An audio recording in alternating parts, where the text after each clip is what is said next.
Afternoon. Good morning for those of you across the Atlantic. My name is Nicola Figatalamanca. I'm the Secretary General of No Peace Without Justice.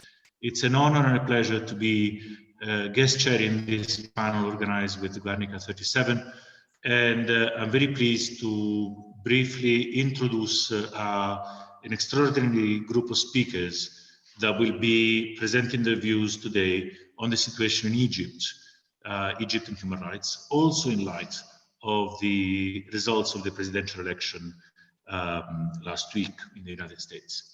I have Anas from the Cordoba group, the leader of the Cordoba group. He's an expert in the region.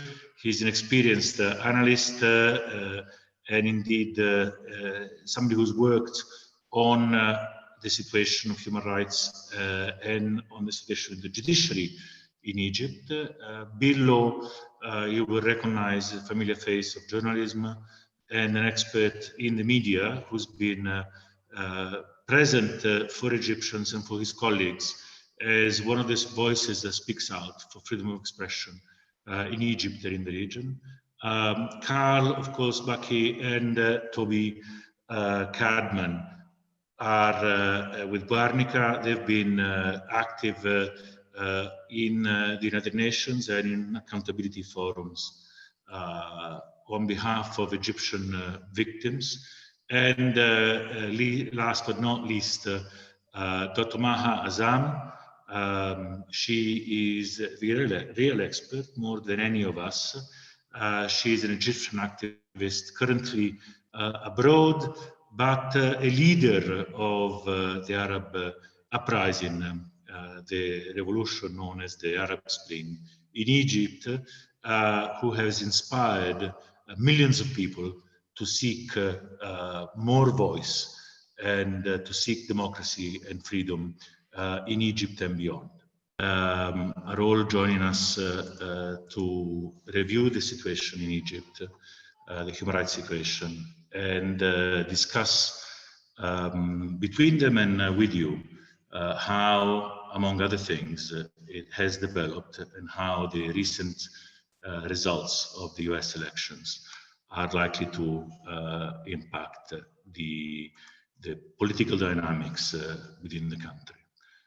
I would start by giving the floor to our speakers in turn and asking them to introduce themselves briefly and to tell us what they will tell us in a way, give us an idea of what their impression is of the current political reality, the human rights reality in Egypt, and whether we think there's a potential light at the end of the tunnel, whether the situation as it has developed in neighboring countries in the Gulf, as it has developed in neighboring in the other side, in Libya, and whether the situation in Europe and the US gives us some hope for the future.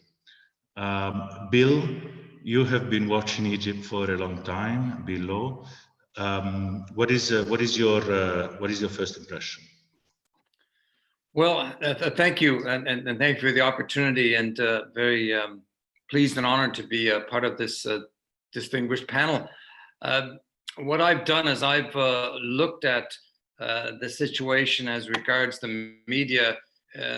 What strikes one immediately, as with everything else in Egypt, that the situation, which was poor prior to the revolution, has become, particularly since the coup of 2013, even worse. And the situation for journalists, and I do want to talk a little bit about some of the very brave journalists who are attempting to hold the Sisi regime to some account, the effect upon them and upon their families. I think the situation is grim, and hopefully there will be some change with the Biden presidency. But I have to say that I can only be guardedly optimistic on that front. I should mention that I'm speaking as the editor of Arab Digest.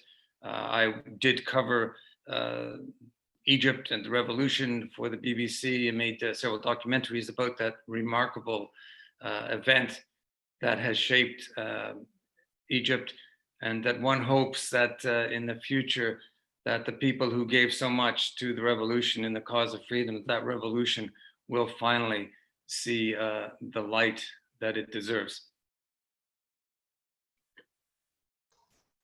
Thank you very much. I mean, we have among us one of the peoples that led that remarkable effort and that is currently had to leave Egypt for her own safety and to continue her advocacy work.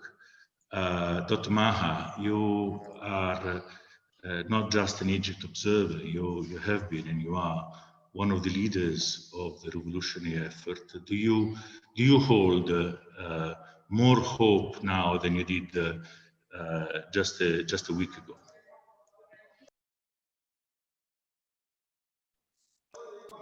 Dr. Maha, you're still muted, I believe. Thank you very much, Nicola. It's an honor to be on this panel, and I'd like to just thank the organizers and thank Toby for getting us all together really at this very important time for us to discuss what can be done in order to somewhat change the situation, if at all possible, over the next few months. We've gone through a very dark period. As you say, the Arab Spring since 2011 gave us hope that at last, after decades of dictatorship in the region, the peoples of the region who deserve much better were going to have a chance to have their rights and freedoms respected. We all know it's a long and arduous task, but there was a glimmer of hope, and the process had started in some countries of the region, particularly Egypt, with free and fair elections in 2012. It was an uphill struggle, but we had made a strong start. The coup of 2013 has reversed this, and the changes in the region and the comeback in a brutal way of authoritarianism throughout the region, which had always existed, let's not deny that, throughout the 20th century and continues till today. But it reacted with force, it reacted with brutality, and nowhere less than in Egypt. And therefore, we're sitting here today with the success of Joe Biden. I won't preempt what we may discuss later, and hoping, not over-optimistic, but hoping that the 4 dark years that passed, where dictatorship was supported from the United States in such a flagrant way, may be slightly rolled back.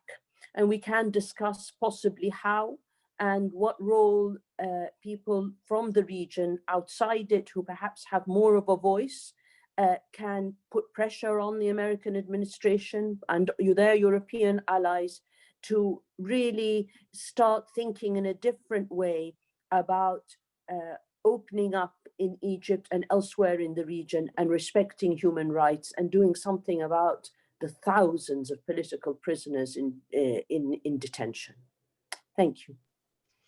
Thank you, Dr. Maha. You mentioned political prisoners. One of the most harrowing aspects of the latest of the last few years has been also not only the deterioration of the institutions of the state, but also tragically what had been one of the most respected parts of the Dawla, of the state of Egypt, but that was the judiciary. And on this, I just want to ask Anas, you've recently released a report on the state of the judiciary in Egypt. Can you tell us a few words about what you have found?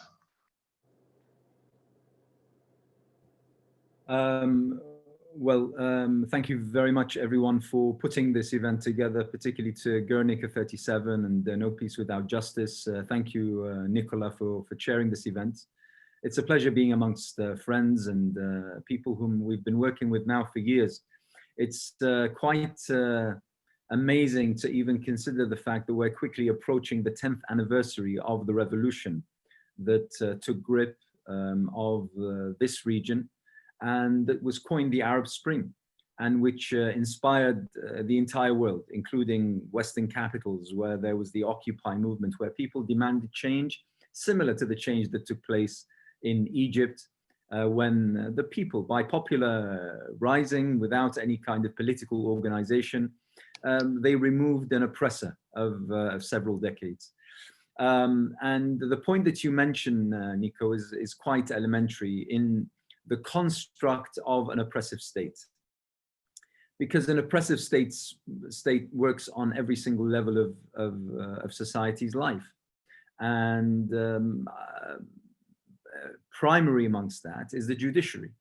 And unfortunately, whilst the judiciary was far from perfect in previous years and decades, it has become incredibly corrupt. And to say that it's become politicized is really putting it very, very kindly. Sham trials that pass sentences as brutal and draconian as execution to long-term imprisonment in a matter of, without even hearing from the defendants, in a matter of minutes, without proper legal representation.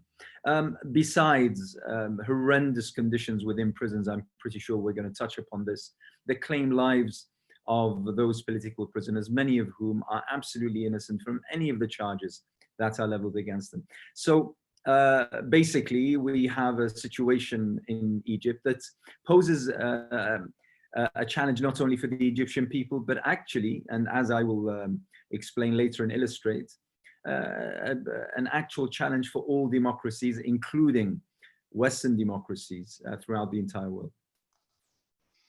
I think we should go back to the role of foreign actors, both the pernicious role that is being played, and also by countries in the region and elsewhere, but also the lack of response from the rest of the international community. But first, I wanted to ask Carl. Can you tell us about what the justice and accountability movements in Egypt and internationally towards Egypt has been able to achieve, and what you think should be done? Well, I think the position in Egypt, it comes right back to the fact that the Tahrir Square demonstrations almost 10 years ago now, it's been referred to as the Arab Spring. And I think the passing of the seasons is quite an apt metaphor, because democracy and the rule of law in Egypt is, quite frankly, we are in the deepest of winter as far as the state is concerned. And that's referred to the judiciary being politicized. And I would go somewhat further and say not only has it been politicized, it's effectively been weaponized by the regime. The judiciary and the entire justice system is not independent. It is an arm of the state. It is used as a tool of the state to further oppression, to further silence dissent, and it is a constant threat over the heads of civilians that if they oppose, if they do not toe the line of the Sisi regime, then they will feel the full weight of the state, and essentially they may well vanish. And as far as the international community is concerned, I think some of the responsibility, a significant part of the responsibility, needs to be taken by the international community. As much as they applauded and supported the uprising and the opposition to Mubarak, as soon as the coup happened, as soon as Sisi stole power from the citizens, because that is what he did, he stole that power, they were silent. There was an element of condemnation internationally, but there was no power to the voices that were raised to assist the people. Part of that, potentially the Trump effect, but that only explains the last 4 years, and it does not go before that. It does not explain why there was so much silence internationally following that initial period of rejoicing as far as the birth of democracy was concerned. Thank you, Carl. More specifically, I wanted to ask Toby, the very fact that the president, who was, for all his faults, he was democratically elected, President Morsi, reflecting a large majority of the people. He was imprisoned and he was ill-treated, and ultimately he died in prison in what was described as an extrajudiciary killing. The lack of response, of international response to that, has been deafening silence. And I was wondering whether you've worked on the case, and I was wondering whether you could say a few words about what do you think has been, if there is any bright lights, if there is any silver linings that we don't see, if there's any hope for accountability in that particular case, not because one life is more important than many others, but because him being the president is really emblematic of the disregard of the regime, of any completely disregard of any sense of decency in respect of impunity. Thanks, Nico. And again, thank you for everybody for coming together for this discussion. I think it is important, and it is also astounding that we are looking almost 10 years. And I've been involved with the situation in Egypt since the very beginning. Having visited Egypt towards the end of Morsi's reign, and then seeing his overthrow, and as Carl has described it, an unlawful grabbing of power that resulted, as you say, in the president, the first democratically elected president, being removed, charged with crimes that arguably had no factual basis, and then put on trial at a process that can only be described as a flagrant denial of justice and a circumvention of the rule of law. And I think that in itself should worry all Egyptians. Actually, it should worry everyone around the world, that this process can go unchecked. I mean, you talk about deafening silence. I mean, it is, if we were to look at a similar situation in any other part of the world, for somebody who was not the head of the Muslim Brotherhood, then I think that the response would be very, very different. I mean, we have seen situations like, and I can give another example, the case of Mohammed Nasheed, where I was involved on the side of the Maldives government when the former president claimed to have been removed in a coup, and had a sham trial in very much the same way that Morsi did. And the response of the international community was appropriate, considering the allegations that were being made. Where was that when Morsi was thrown in jail in appalling conditions and died as a result of the lack of attention to his health concerns, and in many circumstances, directly as a result of the way in which he had been treated by the Egyptian military government. And so that in itself is, I would say, it demonstrates the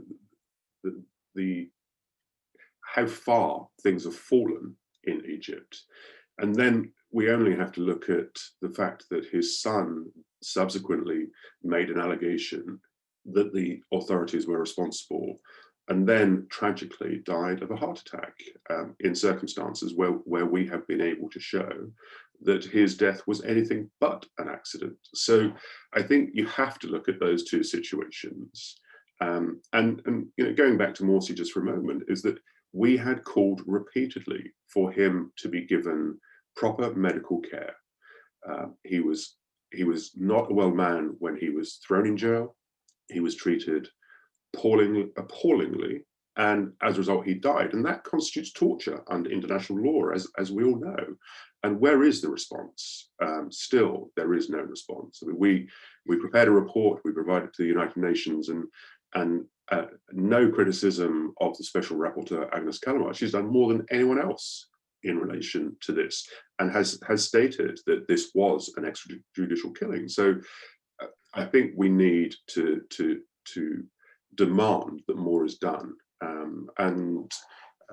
You know, the question you ask, is there any light? I think, to quote Bishop Tutu, who said that hope is seeing the light through the darkness. And I think we are hopeful that there will be a change.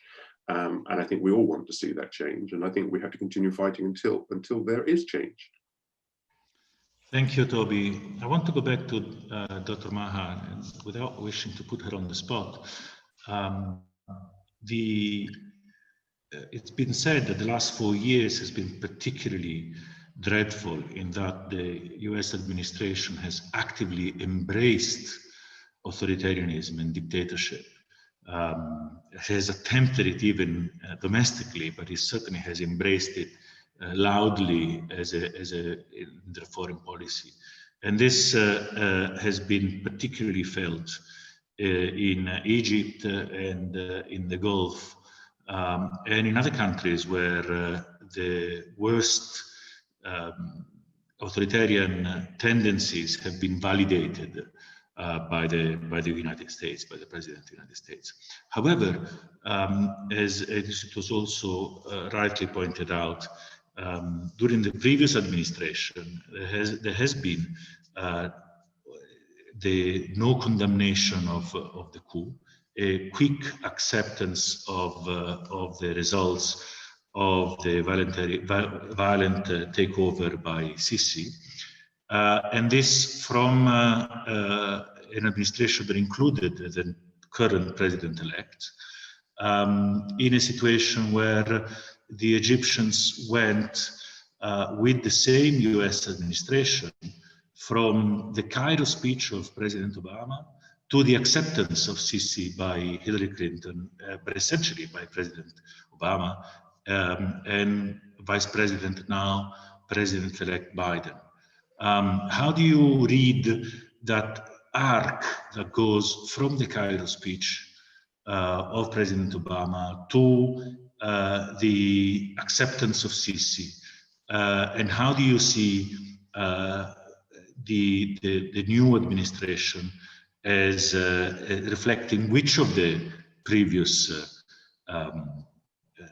phases of Biden's vice presidency, the Obama speech or Hillary Clinton's congratulations to General Sisi?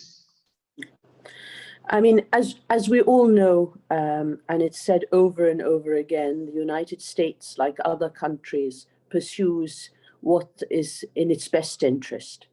What we've seen through that arc that you described so well is not necessarily that of, it's partly contradiction, but it is also partly, I believe, miscalculation about the region, about where that region should be going, not only in the best interests of the peoples of the region, but also in the best interests of the United States. To back a dictatorship or a military coup, as the United States and others have done, is clearly not in the interests of the peoples of the region, not in the interests of the values that the United States and the Europeans claim to uphold, of democracy and respect for human rights and the rule of law. So where we need to start is now.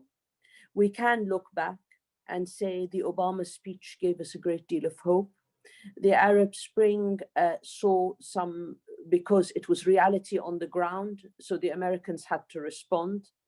And then the next reality was that of a military coup, and then they responded again. So they keep standing on the wrong side of history when, when history moves towards autocracy. they need to make their choices. And I think the Biden administration has an opportunity, as we have an opportunity to also put our case forward, to somewhat correct the path that was followed over the last 4 years.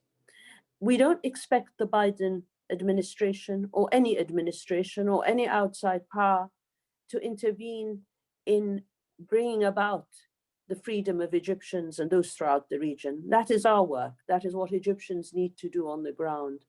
But when Egyptians live under a military state, a security state, a police state that stifles every voice that speaks out, the Brotherhood and not the Brotherhood, someone who puts out a TikTok video, someone who puts something on Facebook, people are living in fear in Egypt now. I've described Egypt as a republic of fear over and over again. It truly is a republic of fear. Journalists can't speak out, activists can't move.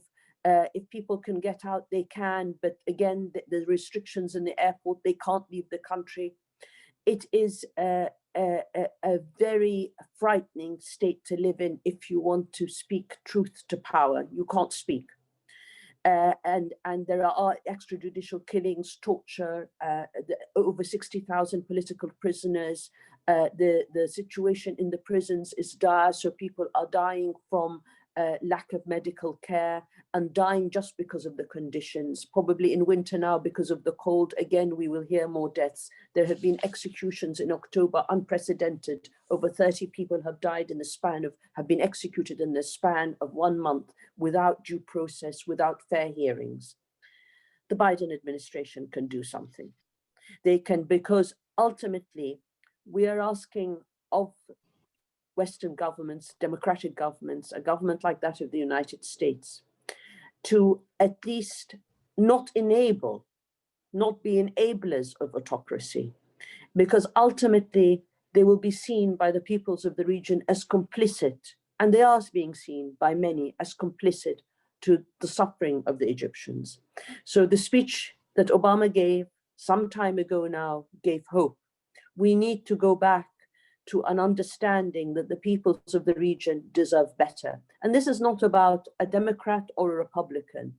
The freedom agenda of Bush, the speech of Obama, the issue is the Americans put out and others put out a discourse that, yes, they believe in, but they have to follow through.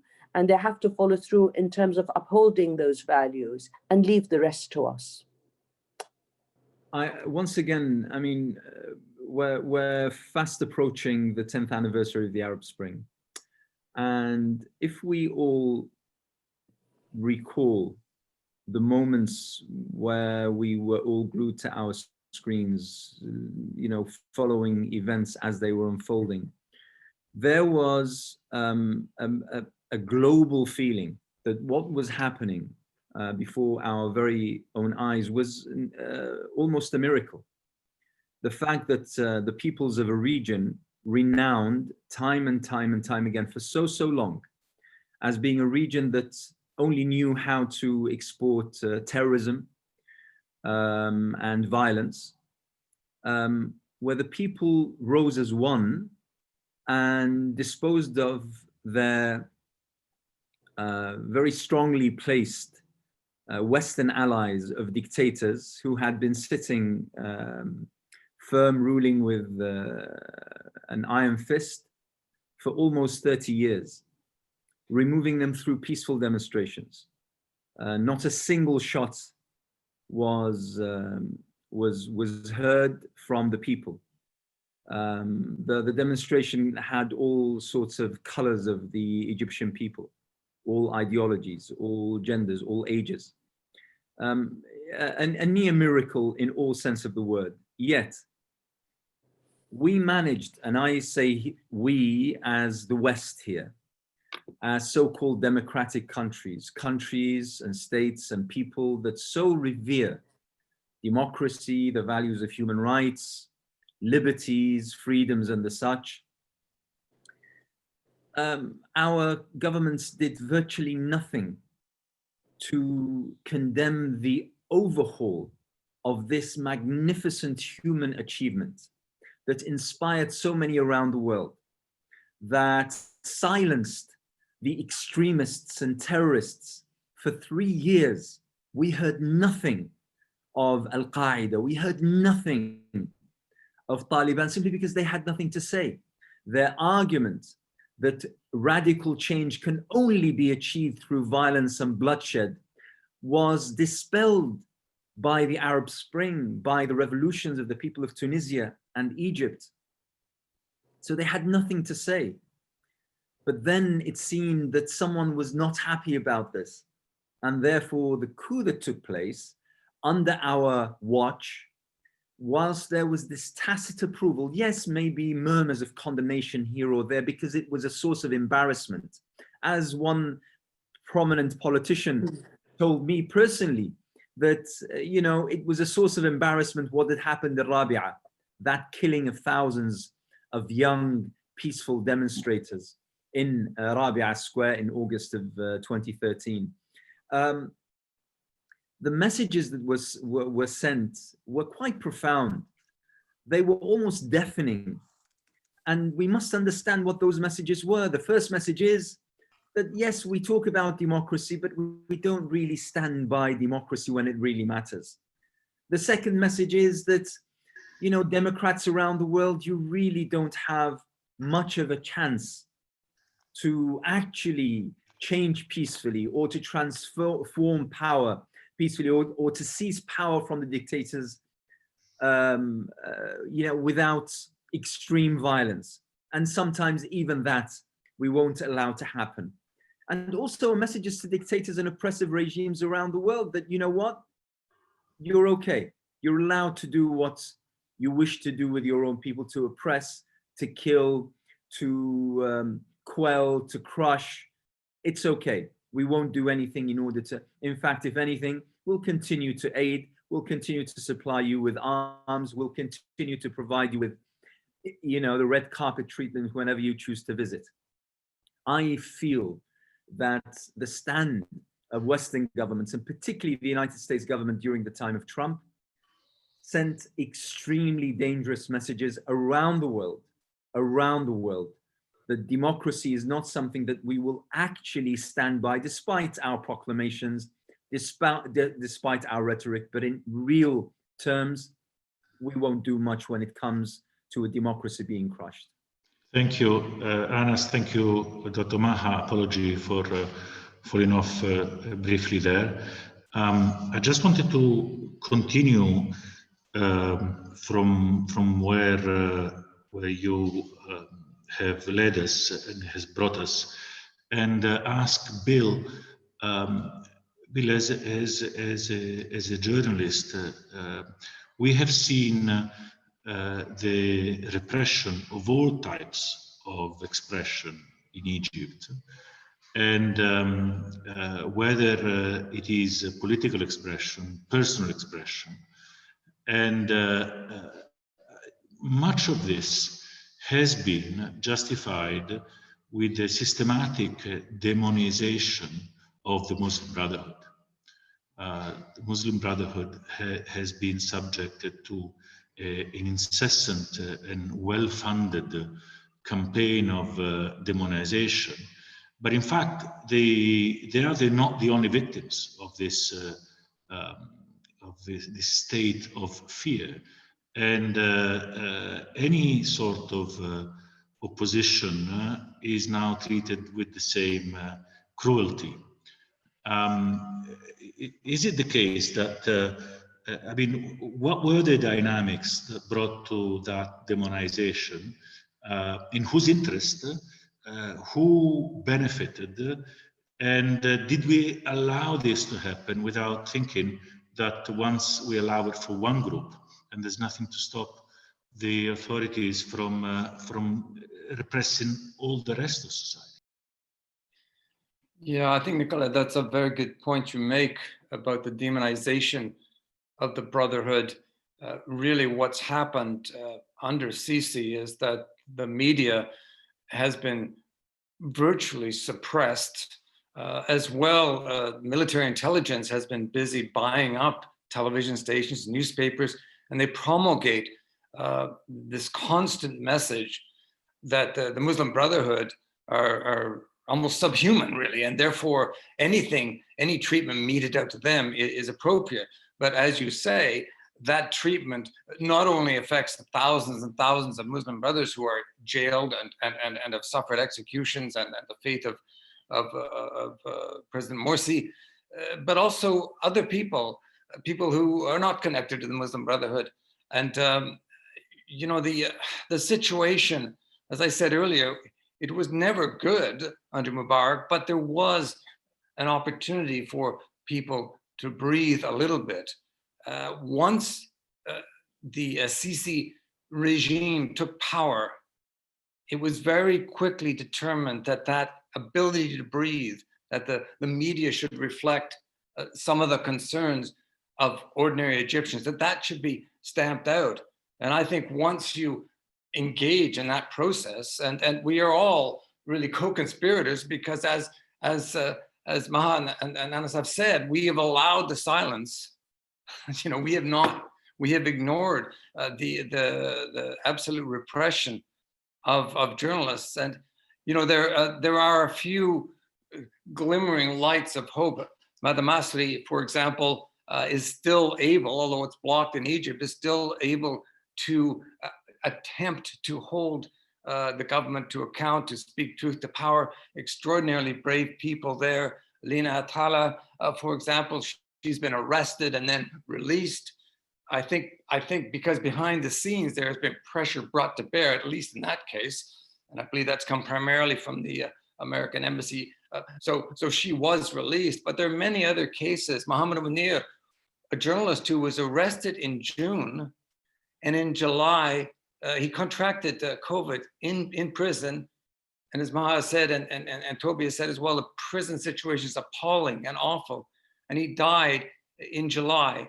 These are martyrs to the cause, and there are many others. So I think that once you remove from a society the ability for people to breathe, to express their concerns in any way, shape, or form, then you create a very dangerous situation. It also speaks to the inadequacy and the fear of Sisi, that he cannot tolerate any criticism whatsoever, that any statement that in any way can be interpreted as critical of the regime, those people are arrested, those people are disappeared, those people can be sentenced to long terms in jail, in court proceedings that are farcical, beyond farcical, really.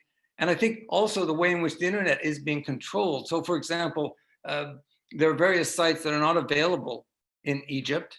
Darb is one, for example. Another mechanism that the government is doing is they're arresting family members to put pressure on the journalists as well. So we're seeing all of these tactics. We've seen them elsewhere. We've seen them in the Gulf. We've seen them in Saudi Arabia, for example.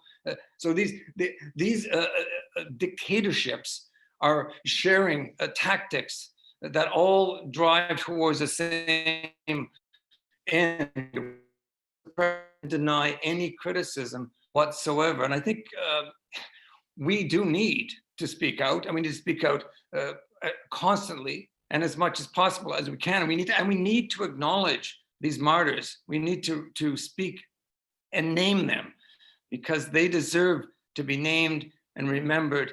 And hopefully we get to the stage where, and perhaps it comes under a Biden presidency, that there is more ability for people to breathe, that there is more ability for journalists to actually begin to be enabled to speak. I hope that happens. We will have to, I guess, hold our breath to continue the metaphor somewhat, but I do hope that does happen. Thank you, Bill, for that. We have to name the victims and say their names. We also have to name the perpetrators, I think. And in that sense, there's you mentioned the repression in also in Saudi Arabia that has for decades survived with a system of diffuse authoritarianism, whereby a slow and cumbersome decision-making process was held in the hands of few, but now it's held in the hands of one, making it a lot worse. And we've mentioned also the Emirates that has an outsized influence on the region and on Egypt in particular, not to mention Libya, where it's essentially sponsoring the conflict. I wonder whether Carl can give us an idea of the regional dynamics of impunity that go beyond the borders of Egypt, but have a direct influence on what goes on in Egypt. I think it all comes back to the uprising and the protests itself and what immediately stemmed from that. So we see the autocratic regime of Mubarak and the opposition to that and the protests to that resulting in Mubarak going and the birth of democracy in Egypt.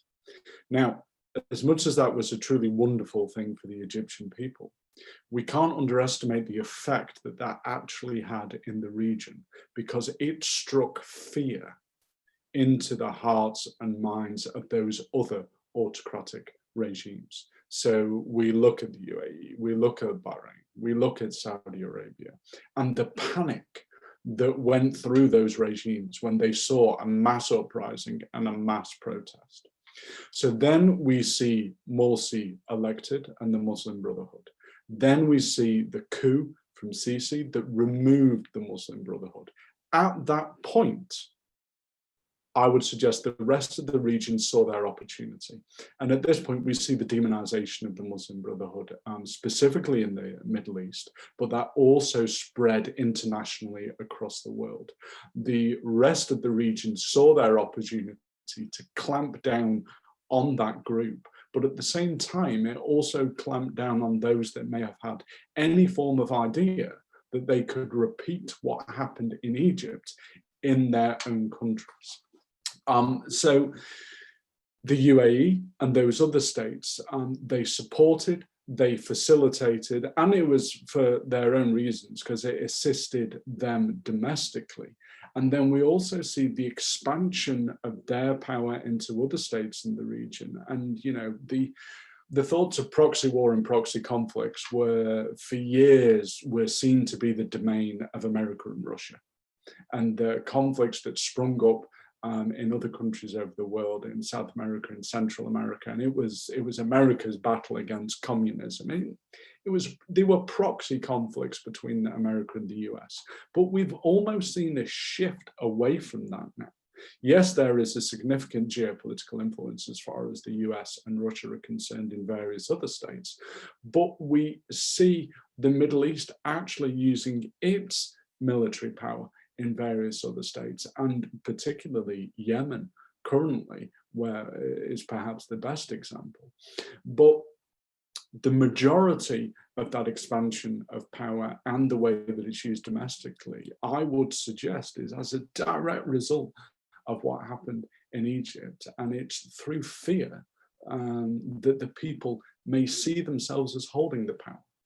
It's this fear of freedom, because there is nothing that any dictator or autocratic leader is more scared of than freedom, because freedom gives the power to the individual. It gives the individual that power to voice opposition, to seek change, to try and force change. And that is the central threat to dictatorship. And I think that's what we can see happening from the coup and the years since the coup. So it was never about the Muslim Brotherhood itself. It's just what it represented in terms of the possibility of change. No, I don't think it was never about the Muslim Brotherhood. I think the Muslim Brotherhood were a convenient scapegoat, and it was used as the demonization of the Muslim Brotherhood was used conveniently. And I say used conveniently because there has been for a number of years the concern over the rise of Islamic extremism.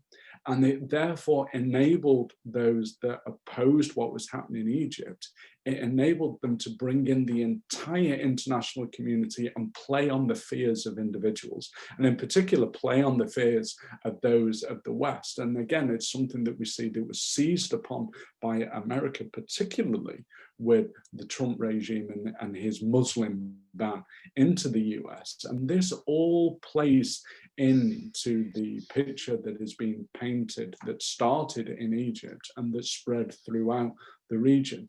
And as I say, I don't necessarily think that it was ever intended to specifically target the Muslim Brotherhood and Morsi as a group. I just think it was convenient timing that it enabled the region to target and demonize the group and the movement that arose out of Tahrir Square. Let me turn to Anas just very briefly. I think Carl spoke about the fear that the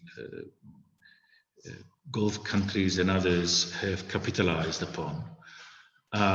It's not just fear, though. I mean, there's been money spent to convince us that they are the good guys and everybody else is the bad guy.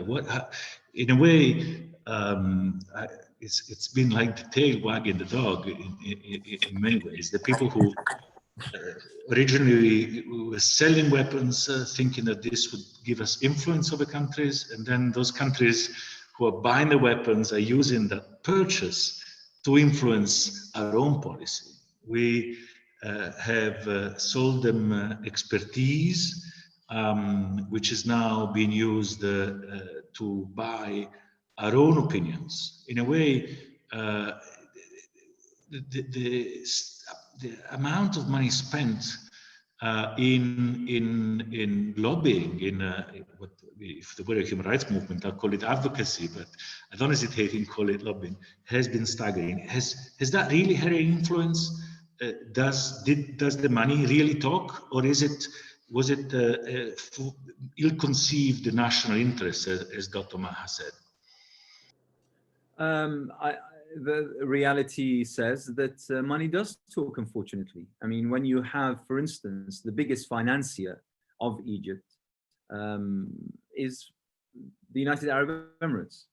And the financing happens either through direct injections of cash into Egyptian banks in order to support the regime and its absolutely horrendous failing economic policies, or through support, gaining political support through those lobbying efforts that you speak of, spending tens of millions of dollars and euros in European capitals as well as in Washington, D.C., in order to influence the positions of decision makers here and there. So to stop a statement from emerging from one department condemning something regarding the Egyptian regime, or maybe giving support to a human rights organization that demands to know the fate of political prisoners, or writing an article that, as Carl mentioned, and I believe Bill also, that poses the existential threat to peace and the such under the guise of the either political Islam or the Muslim Brotherhood or this movement or that. So money, unfortunately, does talk. On the other hand, forgive me. On the other hand, we have the financial aid as well as arms sales that seem to matter to European countries and to the United States government more than human rights and more than values and the such. And I believe that, if there was any positives in President Donald Trump, it was his candidness. And the fact that he comes out and says, well, listen, despite the fact that this regime committed this horrendous crime, and we know that they did, but hey, we have billions of dollars of contracts on the line, and, I don't want those contracts going anywhere else. And therefore, he was quite outrageously, flagrantly obscene in his candidness by saying, listen, human rights is fine, but it's neither here nor there when it comes to, in comparison to contracts, to jobs, and to money.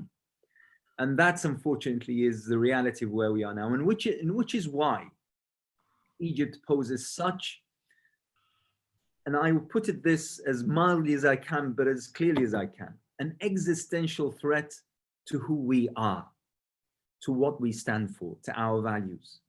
Egypt on its own, and there are, by the way, there are dozens of other examples around the world, but Egypt specifically, because it happened under our watch, it happened in our lifetime, it happened in real time, both the transformation into democracy and then the regression into one of the most obscene military states that we have in the world today. And whilst we all watched and did absolutely nothing, Egypt poses an existential threat to us, what we stand for, what we believe in, what we are willing to sacrifice in order to uphold those values that we proclaim. Let me ask Dr. Maha, while we are focused on this, Egypt is not buying weapons from the US. Egypt is not paying money into political contributions. What makes Sisi Donald Trump's favorite dictator? As candidly as he said, you know, Sisi, my favorite dictator. I think Egypt played by the rules set out by the United States for a very long time. Sisi and Egypt, Sisi served very much the interests that the US, particularly the Pentagon, saw in Egypt as a strategic ally. The aid that Egypt receives from the United States is second in terms of the level of aid after Israel. Egypt has been did send support for the Trump campaign financially. We know that now. Sisi made it very, very clear early on that his strategic interests, or the country's strategic interests in his eyes, were very closely allied to the United States and to Israel.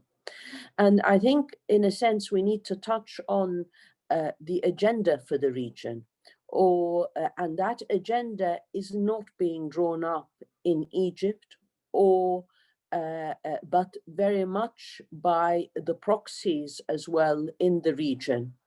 And by that, we refer to the UAE. And I think the Gulf states are playing a role today, and we've seen in the new partnership with Israel, and I don't think we should escape from that, is that an agenda that's being drawn up is one that is not in the interests of the peoples of the region. And Sisi was propped up after the coup by the UAE. The coup happened because of the UAE, because of UAE funding, even with the demonstrations prior to the coup, and the proximity of mutual interests between Israel and the UAE are there for all to see. And the connection, of course, with the broader interests that the United States sees for the region and its ally Israel. But again, the United States needs to extricate itself somewhat from being drawn into pursuing interests that are not necessarily looking forward and in the medium to long term that are in its interest, because the peoples of the region, once they sought freedom in 2011, are not going to stop. We know that from history throughout the world. The urge for freedom is there.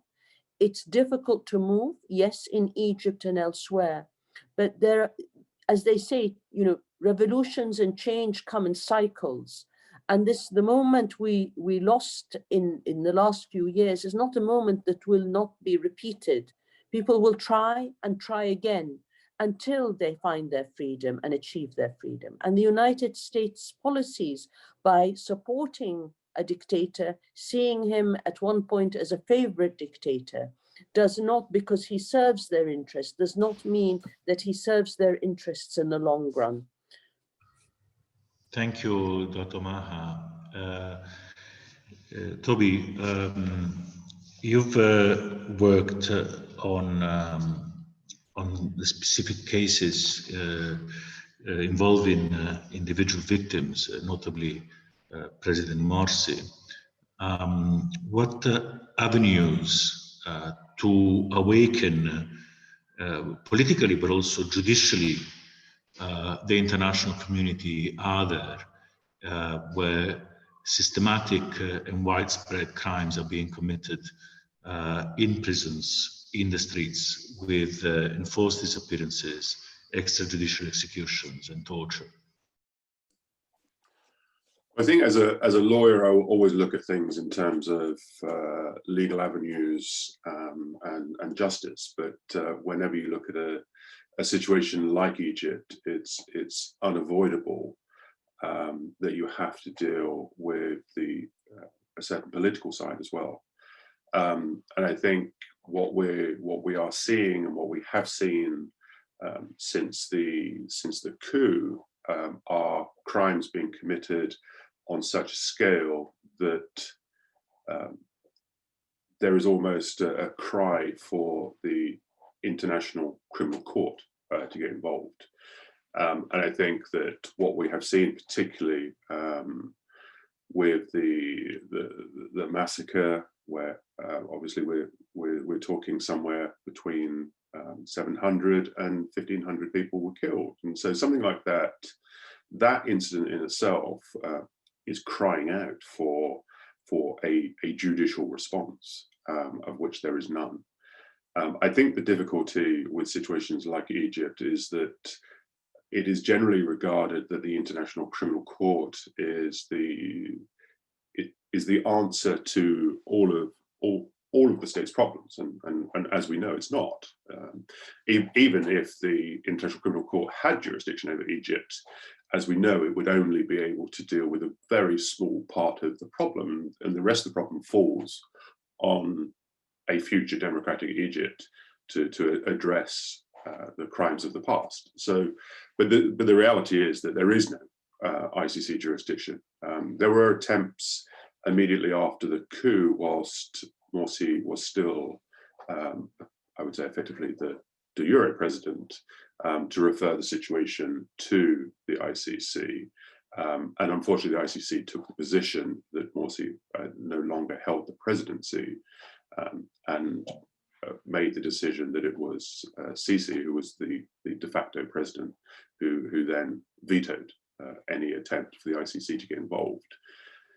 And then, of course, the only other route, as we know, is through the UN Security Council. And because of the way in which other states, Russia notably, protects the Sisi regime, as it does all dictatorial regimes that it considers to be their friends, Russia would prevent the ICC or the UN Security Council from referring it to the ICC. So what you're left with then is dealing with cases on a domestic level through universal jurisdiction, and through other routes, through the UN special procedures, for example.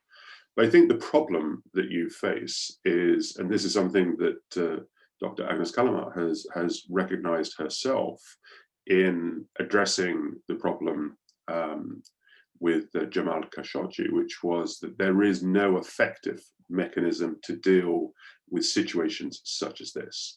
So whether we're looking at Jamal Khashoggi or whether we're looking at Mohamed Morsi, there is no effective mechanism to deal with it. And what Dr. Callamard has called for is for the creation of such a standing mechanism. And I think that's what we need.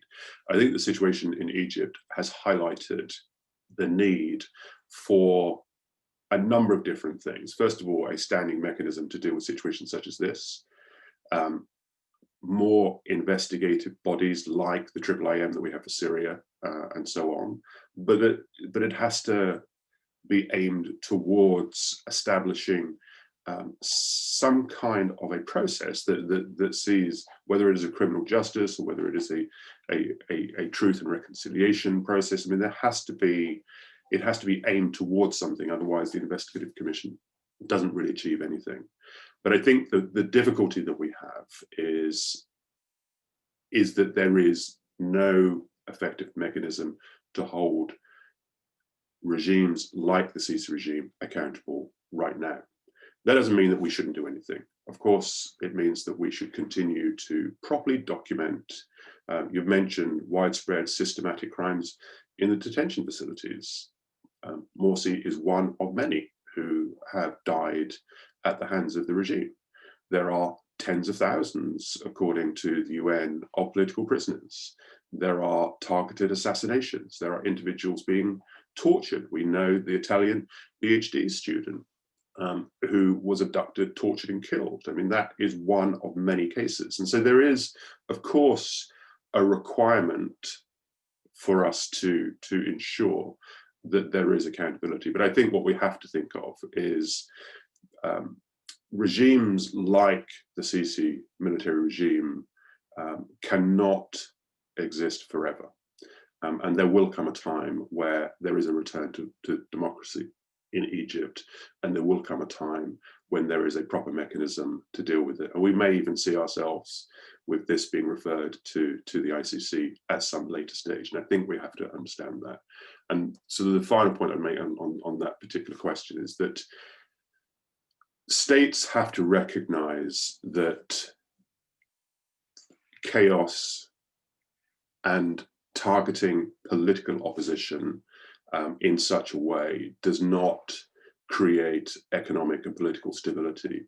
It creates more chaos, more extremism, and more violence. And I think the one thing that we have learned is that if you do not address that, the cycle of violence continues. We only have to look at countries like Bangladesh, where 40 years later, they're still in a state of chaos and violence. And so if we don't do something about it now, as Anas had said, you know, Egypt, we need to look at Egypt and not how it affects Egyptians, but how it affects us all. I think that's how we need to start looking at it.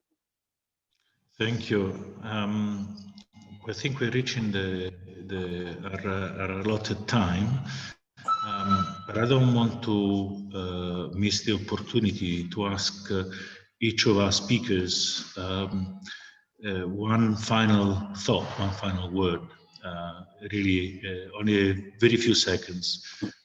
What should our viewers take home with them? I will start with Anas.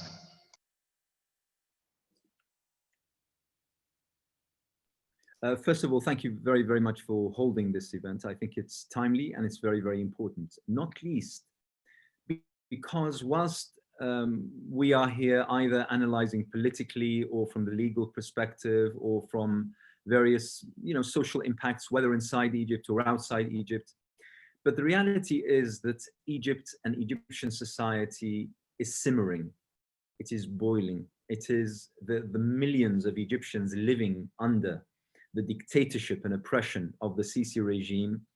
It's simply an unimagined, it's something that we can't really put into words. And the last thing I would like to do is to give the impression that these the millions of young Egyptians who yearn for a better existence have no hope. Actually, the future is theirs to make. It is not that we are asking either the United States or the UK or European governments to intervene on their behalf in order to change things. That's the last thing that we're calling for. We are asking for the Egyptian people to be allowed to have a voice and to make their own decisions and to change their reality to what they decide without anyone else either intervening for or against.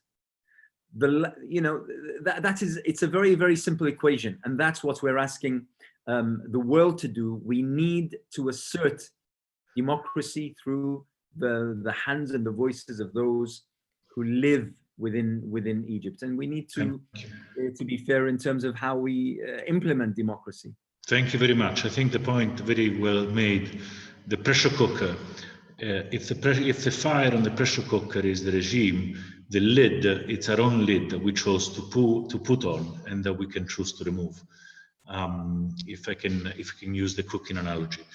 Can I turn to Bill? Bill, your takeaway for our viewers from this seminar?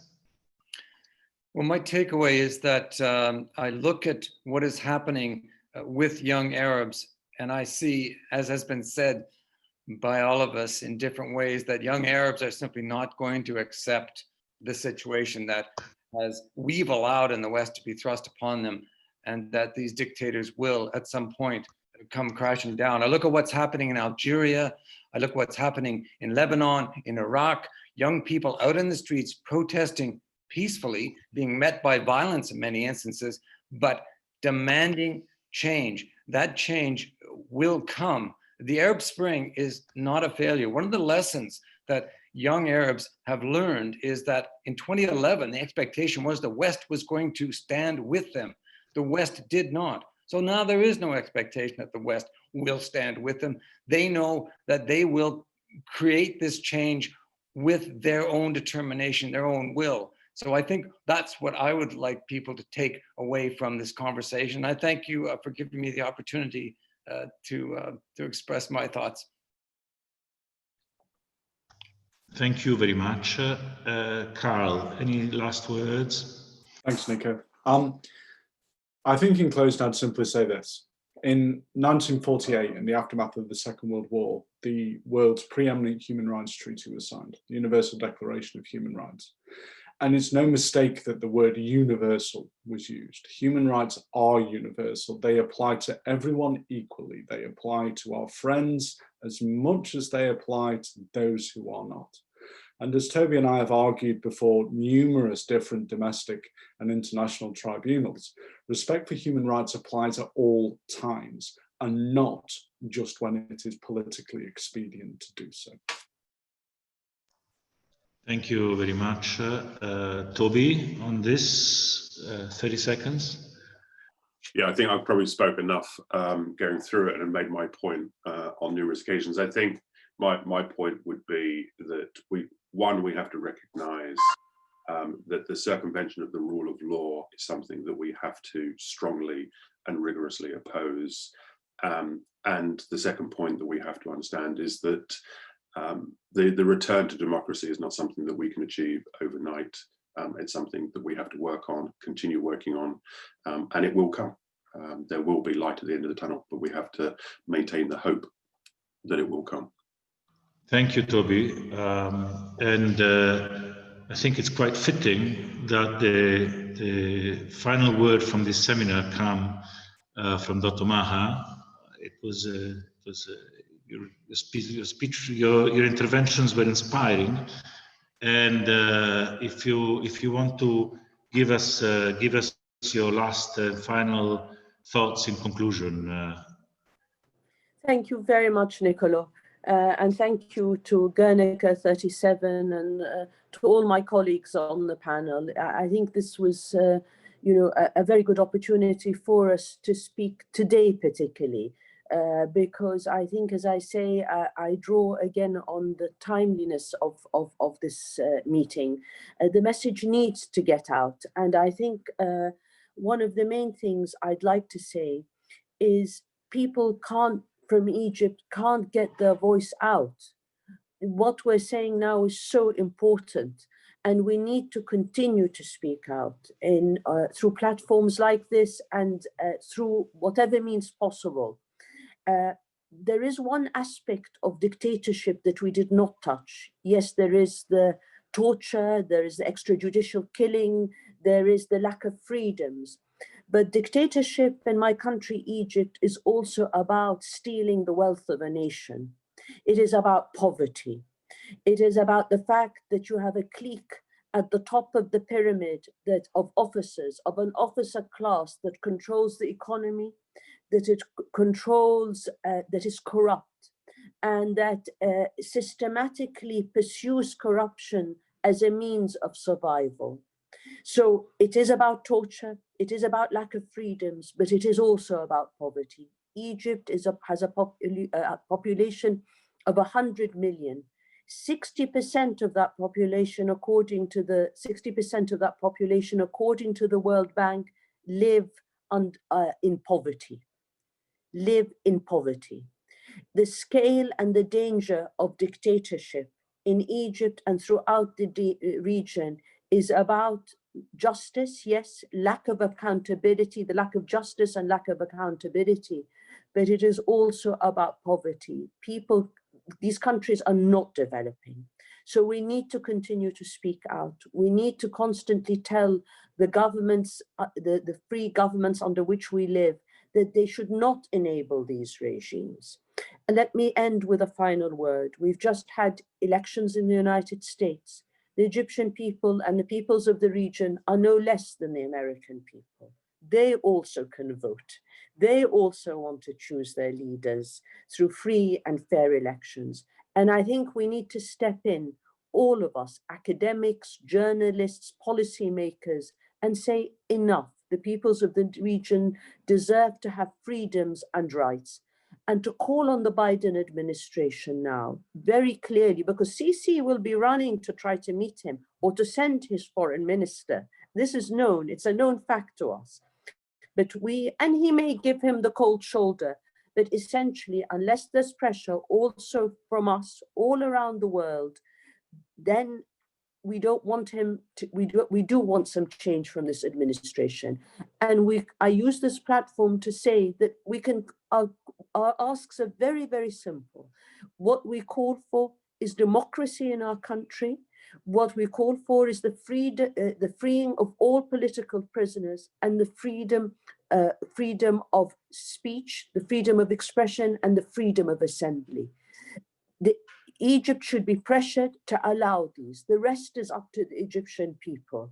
And therefore, if these basic rights that are enshrined in international constitutions and international law, and even in the constitution of Egypt, are allowed for the Egyptian people, people will demonstrate peacefully, and they want protection when they go out to demonstrate. They want the right to be protected and not to be shot at. That will come once there is an opening up in Egypt.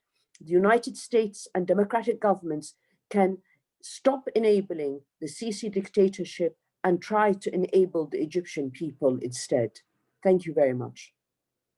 Thank you very much, Dr. Maha. Thank you to all our speakers. And we'll have to do this again before the next president of the United States takes office and as things develop. So thank you very much to Guernica 37. Thank you to my colleagues at No Peace Without Justice. Thank you most of all to our panelists and to our audience.